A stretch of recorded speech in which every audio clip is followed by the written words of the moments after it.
Jeremy, thank you. That was a real tour de force in what can be quite a complex area, but I'm always astounded by your ability to make me understand it and make me understand some of the complexities of it. Can I start with a question? I was really interested in the way that you broke down the DASH into the function and the sort of perception, the symptom scores.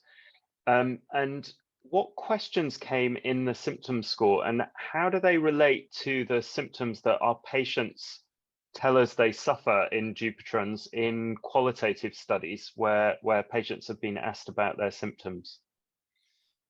Yeah, thanks, Tom. I think the first thing to just remember is that the DASH is the disabilities of the arm, shoulder, and hand. So it's not just for Dupuytren's disease. It's not even just for the hand. It's for conditions that can be anywhere in the upper limb.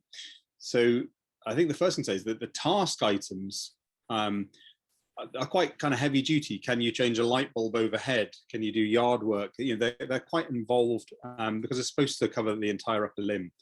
So I think straight away, if you've got Dupuytren's disease in your little finger, you're at the very extreme end of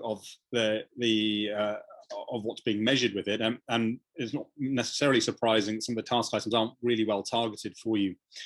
The symptom items arguably do have a lot of focus on things like pain, and we do know that for the most part, Dupuytren's disease isn't usually painful, certainly before you have treatment. Some people have obviously pain afterwards and have, whilst they're healing, or even, pain problems later down the line. But what we haven't explored here, we've just looked at the patterns of people's responses. I suspect that people answer the task items obviously about their overall performance. So if you've got a bad neck or a bad shoulder, that's going to affect your tasks irrespective of your Dupuytren's disease. And then when they get to these kind of symptoms, do you have tingling in your hand? Do you have pain in your hand? Do you have these kind of issues? They start to really focus down on their Dupuytren's disease. That's my assumption, my hypothesis, my theory. What we haven't done is explore that. And the way we would do that is ask people with Dupuytren's disease to fill in the questionnaire, and then do what we call cognitive debriefing, which is actually sit down and talk about it afterwards and say, right, you answer these questions. Tell me what was going through your mind when you were answering this. Were you thinking about your whole pain in your whole upper limb, or because we were in the Dupuytren's clinic, you were just thinking about Dupuytren's disease? That would be the kind of interesting qualitative type study that you're talking about, that we certainly haven't done, and I'm not sure it has been done here, but that would be an interesting thing to do. And I think that's what's going to guide how we improve outcome measures in future. Yeah, I agree. I think it'd be interesting to hear from some of the patients about their thoughts on pain, because we do, as surgeons, always say, well, Dupuytren's isn't painful, but actually I think a lot of patients would disagree with that. Anna, do you have any thoughts on that? Yeah, a lot of patients do feel pain with it. Sometimes it can be when the disease is active. For some patients, once there's a contracture, that can cause a lot of cramping and pain as well. Yeah. I think some patients say it doesn't hurt at all. Others do report pain. Yeah, I think there's actually, really, if you want to look at it, even Houston in the 60s did write that. If you go back to the description in the 1960s, he mentioned that. And there are certainly a couple more papers that in 2012, I think Von Kamp, there was a paper that looked at this. And actually, we asked people what problems they were having with Dupuytren's disease that led to them having an operation in my PhD. And pain was quite high up. It was more than 1 in 10 people. So the textbooks often say it's not painful, but yeah, I think that I completely agree that the patient experience tends to differ from what people have written in textbooks. Absolutely. I'm sorry for those of you who didn't know, I didn't introduce Anna, but Anna is chair of the British Dupuytren Society. So that's our UK branch of the International Dupuytren Society. So she's part of our patient organization. Okay, I'm going to ask a couple of questions from the audience. It looks like we've mainly got Professor Sagan-Schmidt asking questions. So if anyone else wants to ask questions, please use the Q&A. But there are some good questions here from Professor Sagan-Schmidt. So first one is there a general agreed definition of progression in Dupuytren's disease? So I think the short answer is no, there isn't. If you look at what people have written about, there's a couple of things. So some surgeons, Giles Becker and Tim Davis, did a review that's in the Journal of Hand Surgery, again, about a decade ago now, and they found that the definitions of correction, recurrence, and progression were completely variable. And depending on how you decided to define it, you could say that, you know, very small amount of more contraction coming back was a recurrence, or you could say it had to be a big contraction to come back. And based on that, then recurrence rates completely varied between 0% and 71%, because it obviously depends what you call a recurrence. Ruud Sellers and the Erasmus group did a consensus kind of exercise. They kind of got a group of people together to see if they could agree on what they would call, I don't think recurrence progression, I'd have to check, but they thought it'd be about 20 degrees in a joint.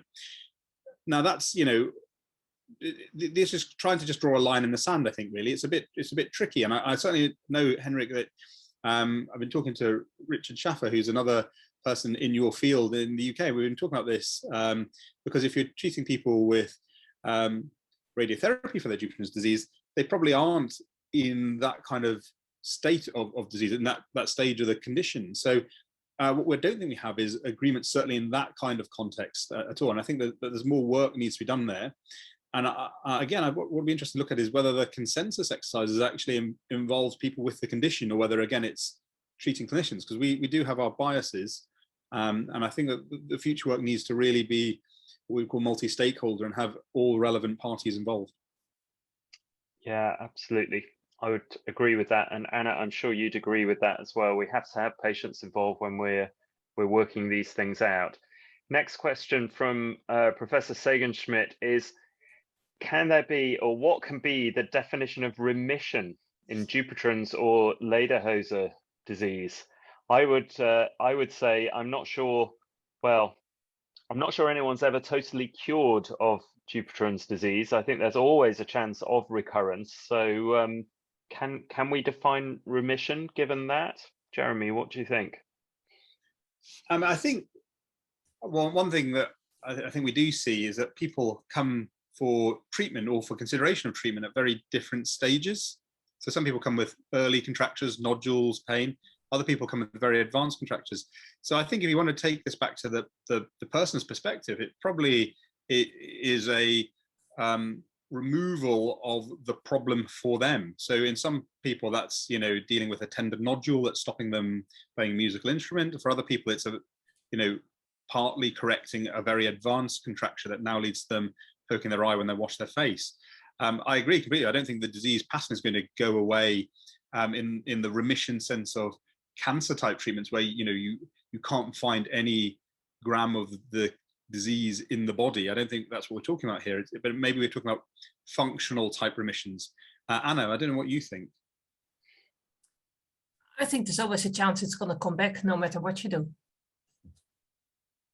Yeah, and with my bias, I would say that's because of your genes. That's quite possible. So another question from Professor Sagenschmidt. Again, what about objective values as part of a response definition?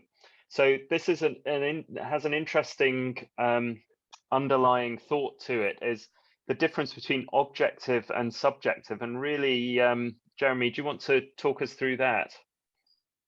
Yeah, so I mean, I think traditionally the distinction here has been that things that patients tell you are subjective and things that clinicians, doctors, or hand therapists measure are objective.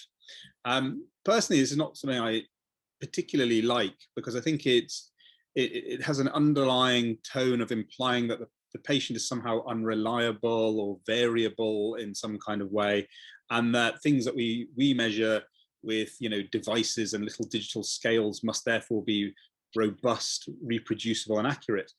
And to take the latter one, we certainly know that that's not true. So one of the things we looked at was something called dynamism, which is if you have a contracture that goes across two joints, it's a bit like having a string across two hinges.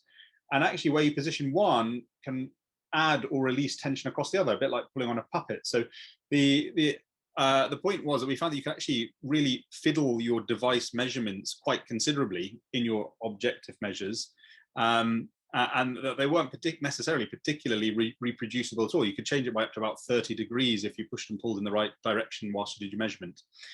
And I also think that, you know, the patient perspective really makes a difference in terms of what's going on in their life, and also at societal level, what they're doing, whether they're back at work as a plumber and they can put their hand behind pipes or not, and therefore whether they're contributing to the economy of where they're living or not.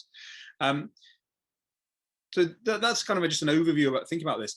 I think really, Henrik, there, I would take it back to the diagram I had with the amount of noise that's going on. And I think it depends on what you're looking for. If you're looking at brand new treatments, testing whether they even work at all, then some kind of biomedical type measurement, perhaps of straightening or of some kind of pressure on nodule or hardness of nodule in a very biological sense would be useful, because at that stage you haven't got it optimized, you haven't got it tuned, you might have a weak signal, an imperfect treatment, but you just want to see if it's working at all. But if you're talking about, does, for example, radiotherapy let people get on with work and contribute to the economy, then I don't think any of those kind of measures tell you that. You need to actually understand whether people are able to get back to work, whether they're able to get back to their activities, whether they're contributing economically, or what's going on. And that's a very different ballpark. So the early stage and kind of biomedical type measures, well, I think it slightly depends again on the disease that you're looking at. If you're looking at treating nodules versus treating contractures, it's going to vary. But if you are talking about later stage treatment effectiveness in the real world, I think that stuff, to me, is very much of secondary importance. But I don't know, again, it'd be really interesting to have your perspective, Anna, from talking to so many patients in your organization. I think for patients, a lot of patients with Dupuytren's tend to be older and are not so worried about work, but the ones that are younger, they would like to have that taken into account. Can we stop it? Can we make sure that I can keep working for longer? So yeah, the economical aspect does count for them. But I think it's more than that, though. It's the taking part in society and leisure and so on. And it's not just about work, although often, again, as doctors, we focus on work, you know, getting people back to work, or do they go to the same job as before we did our surgery? Whereas, you know, for patients and retired patients, their leisure activities are just as important, or you know, activities with their families or whatever. So yeah, okay. Anna, you have your hand up. Do you have a question for Jeremy? Yeah, Jeremy mentioned the research done in Edinburgh, and you used simulated patients. And I'd love to know why you had to use simulated patients, because there's plenty of Dupuytren patients in the country. Yeah, so so that particular piece of work, what we actually had to do there was effectively two stages. We had one set of data from about 700 patients, real data, and what you need to do is actually build the calibration of the model with real data. You know, how far apart those curves are. You need to generate that from real data. So we did that. Built the parameters of how far apart those items actually sit, where the little diamonds sit. And then in this instance, that was the data set we had. So what we did is bootstrap it, which basically means manipulate it slightly to make it similar, but with effectively slightly made up patients who behave a little bit like those, just to test it for the purpose of testing. I agree it would be nice to have had a whole nother 700 patients, but we just didn't have that on that occasion. But here it didn't particularly matter, because what we were doing is putting these simulated, close to real, you know, drone patient answers across both the Quick Dash and our new MCAT, and for the comparison only.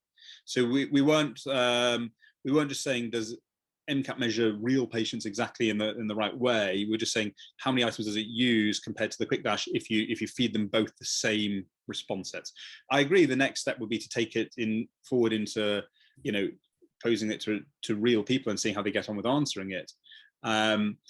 But yeah, because the answer is because it had just been built with the first data set, we then wanted to feed something else through it and see how they compare.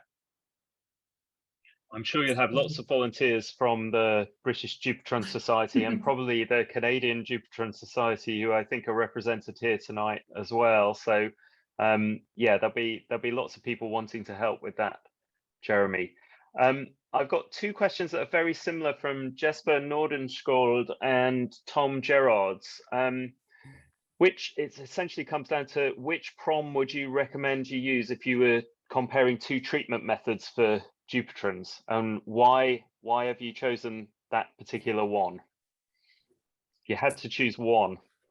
Yeah, I get asked this quite often, and it's a question I find incredibly difficult to give a straight answer without sounding like a politician of some kind.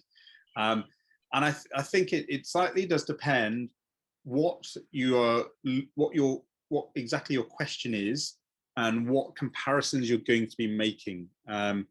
So as we saw, the function items for the DASH questions in general, which are upper limb overall, they tend to be focused on more severe upper limb function problems than people with Dupuytren's necessarily have from a problem in their hand. So that does limit its use, and that question comes up a bit later on here. And I would probably avoid that, especially if you're dealing with the kind of situation that Henrik is, where you're often treating people at relatively early stage of the condition, possibly with radiotherapy. Then I think you're going to really struggle to separate out people because there's just no questions targeted there. However, if you're interested in, for example, health economics, which is studying whether a treatment is cost effective, and that is that kind of analysis tends to be to compare to all sorts of things, right? Our health services have to pay for everything. They have to pay for Dupuytren's disease treatment, but they also have to pay for asthma or diabetes treatment or pancreatic cancer or all sorts. So there you need kind of measures that will be able to be compared across those different conditions. So in those situations, then we need things that measure what we call health state utility, which is the desirability of being in a certain state. Like, to the UK population, how bad do they rate having a bent finger versus how bad do they rate, say, having a stiff neck versus how bad do they rate having diabetes and with poor control that causes them other problems. And there are other measures that you do that. They won't be very responsive to Dupuytren's disease necessarily, but that's because you're aiming to make a broader statement about whether money spent somewhere else should be diverted here or away. So I realize that this is I've avoided pinning my flag to any particular mast, but I think that's because I really think if I was to design 3 different studies on Dupuytren's disease comparing different treatments or for different reasons, I would pick different measures. I don't think I would. I don't have a favorite. I think they just have to be justified very carefully, and I think we do have to be a little bit cautious that if you see the table that we had of validity, there are some measures and measures that are recommended that haven't been fully explored. So sometimes the DASH, it gets beaten up a bit because we've actually had quite a lot of analysis on it. It's been around a while, it's been popular, and there have been challenges and problems with it. And we've identified that and people can see that. And therefore everybody clusters towards other things, but those other things are unknown. So we are doing work with other outcome measures, such as the patient evaluation measure, the PEM, but that's under review at the journal at the minute. It's not published yet. But things like that and some of the other measures, the Michigan Hand Questionnaire, they haven't actually necessarily been studied fully. So you might be, your choice is a bit of a rock and a hard place. You can pick something that has some problems, but you understand those problems, or you can pick something that is a question mark, really, at the minute. That's the situation we're really in. Difficult choices. Wolfgang Wach, who's chair of the International Dupuytren Society, says, presumes that PROMs are aimed at comparing treatments, absolutely, and DASH doesn't seem to be very efficient for that, although potentially with your computerized adaptive test, it could be more efficient. He's wondering about how about including patient satisfaction, and what would be a good measure for improvement of satisfaction? Yeah, so satisfaction is hugely important, I'd say. I think it's also very, very complicated. And, you know, I talked before about this idea of cognitive debriefing, of maybe somebody answering a question, and then we talk to them and say, but what were you actually thinking about when you answered that question? What was your answer about it to you? And this is where this is something that would be really critical with patient satisfaction, because that could be, you know, for some people, they might answer that as being very focused on, you know, how the treatment affected their finger, whether it's straightened, whether it's moving well. Other people, that could be their satisfaction with their interaction with their treating physician, the doctor or surgeon, or their hand therapist. Others that, you know, it could also have some bearing from the hospital that they're in, or, you know, or even sometimes, you know, sometimes people answer these even about, you know, well, the car park was full, I couldn't get parked, the whole thing was not very pleasant, I didn't enjoy, you know, which is still valid information. But if you have different people answering that with different thought processes, it becomes quite hard to understand what's going on. We do have a whole separate world of things called PREMs, as well as things called PROMs. So PROMs are patient-reported outcome measures. PREMs are patient-reported experience measures. And those actually break that down into more detailed questions of what the experience of treatment was, and you know, whether that was satisfactory or not. And so there are things like there's an Oxford Experience questionnaire, and things like this can be used. And I do think these are very important things to measure, but it's just being clear on what exactly people are answering them about, and whether everybody in your study is answering it about the same thing or not. Do you think the context of who asks those questions is important as well, and where the patient answers them? So if they answer them when they get back home, is it different to if I sit them down in front of me as their surgeon and sort of look over their shoulder and watch what they're writing down? Yeah, I think so. I don't know. It'd be interesting to hear what Anna says. I think there's a phenomenon called social desirability response, which is if you've had Dom operate on you and then Dom sits in front of you looking anxious and extremely eager for your feedback, and you ask whether you're happy, you're generally, unless you're slightly, you know, disagreeable, perhaps like me, you're likely to tell him, yes, it was excellent. Thank you very much. Not what you actually think, because that you know, we're humans and that's how we interact.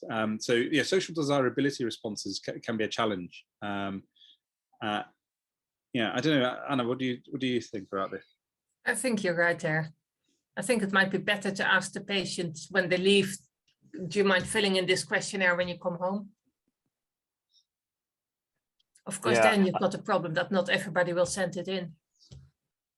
Yeah. I sometimes do it before they come in to see me in clinic. That's a useful time as well. But I still don't know whether that's affecting them, whether they're sort of eager to please me as well. Okay, we've got a question from Duke Broekstra from Groningen, thanking you for your excellent presentation. Firstly, Jeremy, you explained for the quick dash there were two factors underlying it. Should she consider reporting those subscores completely separately, which would then have implications for comparability of studies with each other? So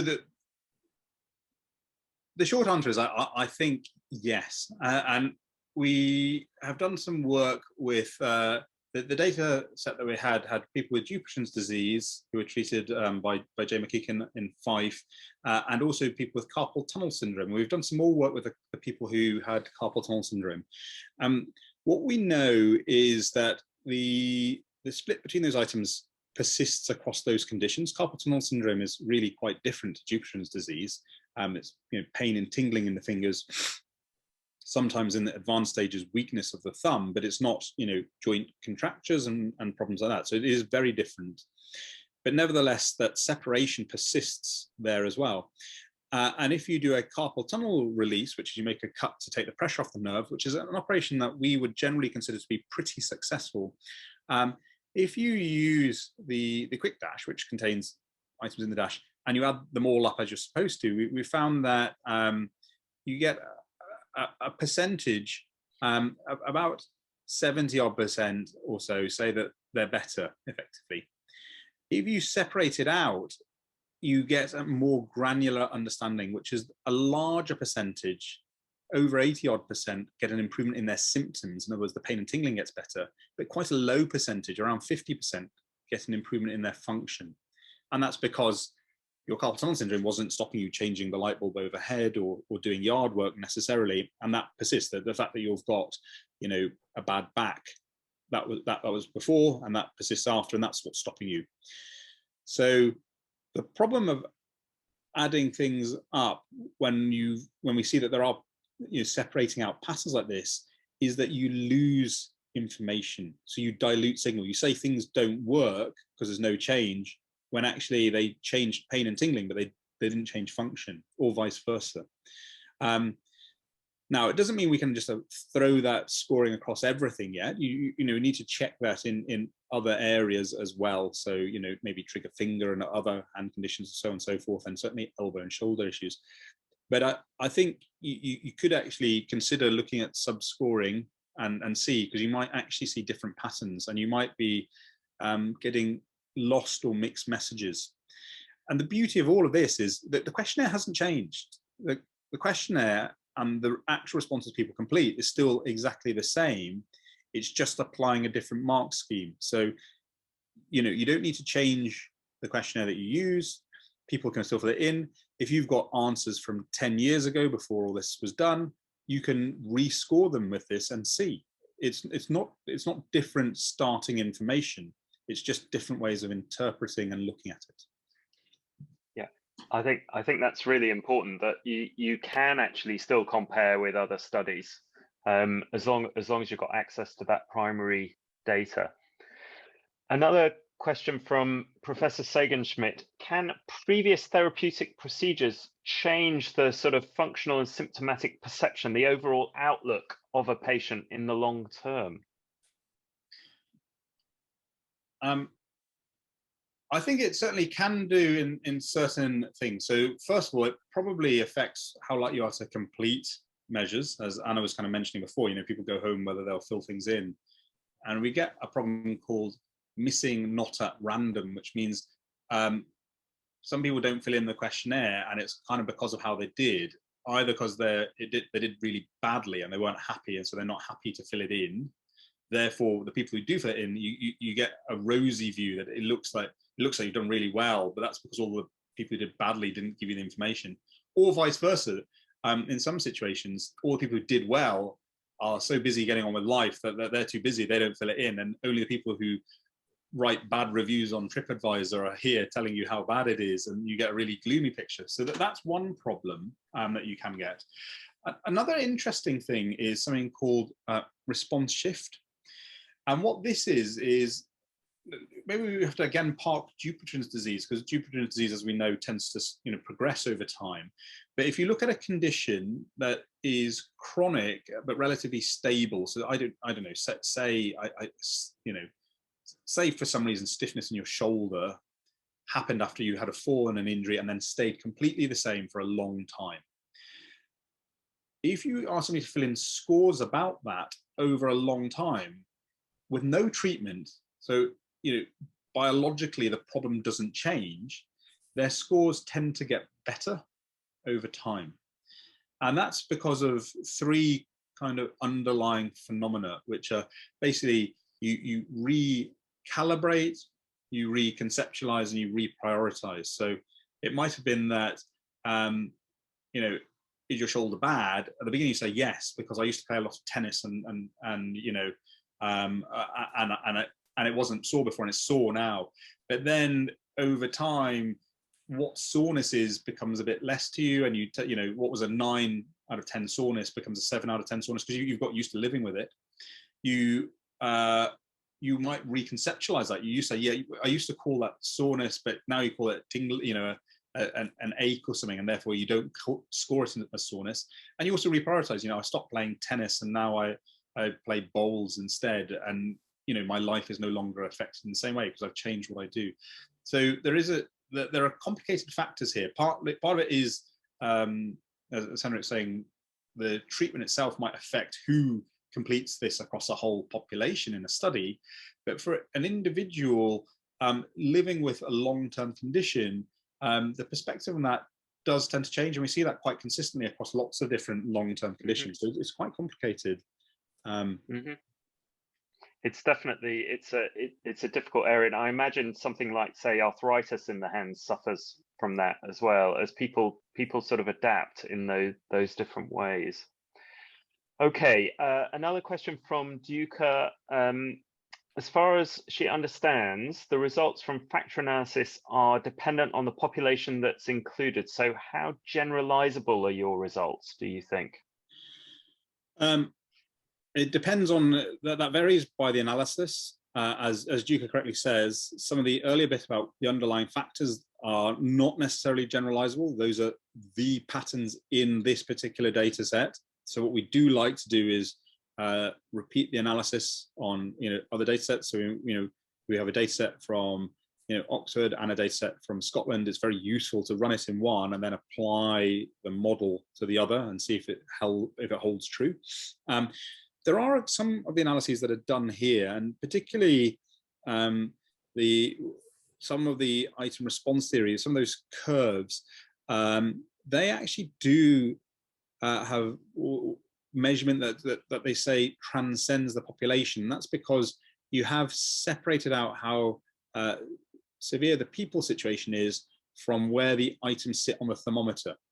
In other words, if you can drop things like, does water have ice in it, and is water boiling, onto a thermometer, a thermometer that doesn't have numbers on it, that you just have questions to try and judge heat of water, you don't actually have mercury in it, that can be applied elsewhere. That the calibration, the difference of that being 100 degrees apart Celsius, holds true. And the same actually holds true with some of these item response theory analyses. The bottom line is it's always useful to check. As Duke says, if you have data, that's particularly helpful. But going back to being pragmatic, it slightly depends also what's your alternative.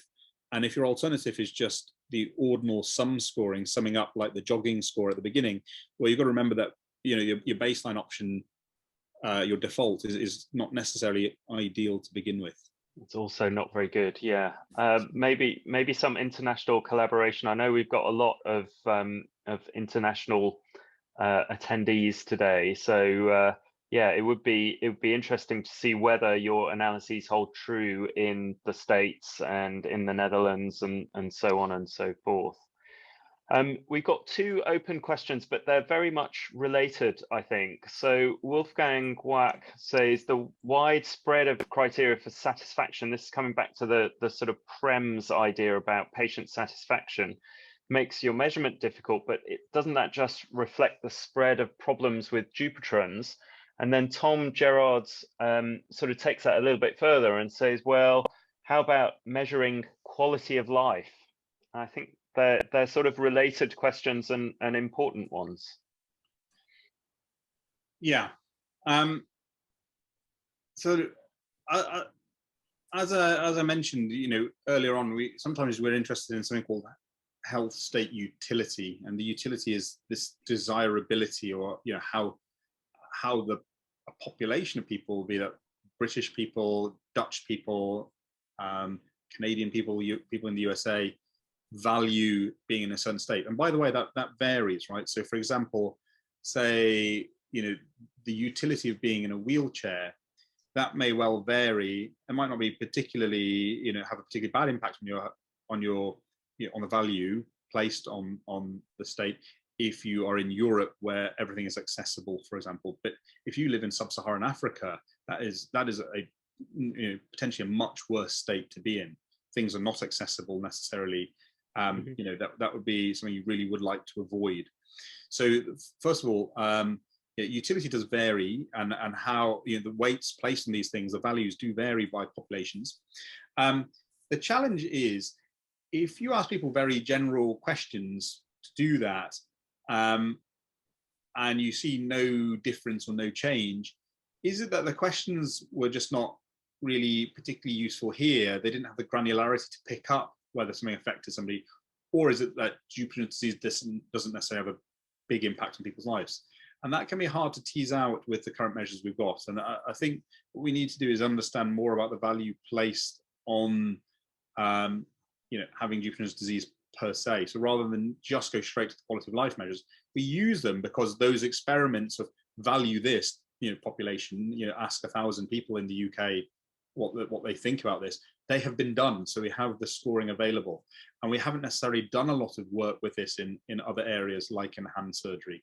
So there's plenty of work to be done there, because otherwise you end up with a situation that you're not quite sure whether it's a problem with the measure or a problem with that the condition doesn't matter that much. I have a friend, Taylor, and he says you never go to sea with 2 clocks. You either take 1 clock or 3, because if you have 2 clocks that tell you different times when you're in the middle of the Atlantic, you're kind of stuck. And if you only have 1, well, that's what you go with. And if you have 3, you go with the majority, right? So if we have 2 at the minute, that's the problem. Very good analogy. Thank you. I think we've come to the end of our questions from the audience. Anna, anything more for Jeremy before we move on to the second part? Not for me. Jeremy, thank you once again for illuminating these actually quite difficult areas. And I think you've probably given everyone a flavor of actually how difficult and involved this kind of research is, but also how important it is when it comes to choosing the right treatment for the right patient and involving the patient in that decision as well, and also for our healthcare systems when they're choosing which treatments we're allowed to offer to our patients. So thank you very much for that.